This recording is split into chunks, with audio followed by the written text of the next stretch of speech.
भैया हो खबर लेके आए हैं आप लोगों के लिए। जी हाँ, भोजपुरिया जहान देखे भैया, ज्योति सिंह पवन सिंह की पत्नी शादी से पहले। और भी खबर बड़ा ताजा है, वीडियो को लाइक कीजिए और भैया सब्सक्राइब कीजिए और पवन के भैया के लिए कुछ कमेंट कीजिए। सब्सक्राइब करिए हमारे चैनल भोजपुरी फ्रेम के और पाई भोजपुरी के सारा खबर सबसे पहले। और भैया सब्सक्राइब कर बिल्कुल फ्री बा और घंटी के आइकन पे जरूर दबा दें, तभी हमारा न्यूज सबसे पहले आप देख पाए। जे पवन भैया के सबसे बड़ा फैन है ओकरा के लिए बोल रहे हैं, जे कमेंट करेगा सबसे पहले वह सबसे बड़ा फैन कहलाएगा।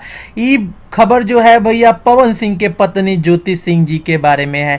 भैया बता दें कि पवन सिंह की पत्नी ज्योति सिंह भैया अपने रियल लाइफ में काफ़ी स्टाइलिश है। और इससे पहले आपको ये पता रहना चाहिए कि ज्योति भैया फैशन डिज़ाइनिंग का कोर्स भी की हुई है। और भैया पवन सिंह और ज्योति के जो जोड़ी है भैया आप दर्शक बड़ा पसंद करते हैं। और ज्योति भी भैया शादी के बाद एक सेलिब्रिटी के रूप में लोग उसको देखते हैं। हालांकि बता भैया कि ये जोड़ी को भोजपुरी इंडस्ट्री में काफी पसंद किया गया है और सब कोई चाहता यही है कि पवन भैया के साथ इनकी जोड़ी बनी रहे।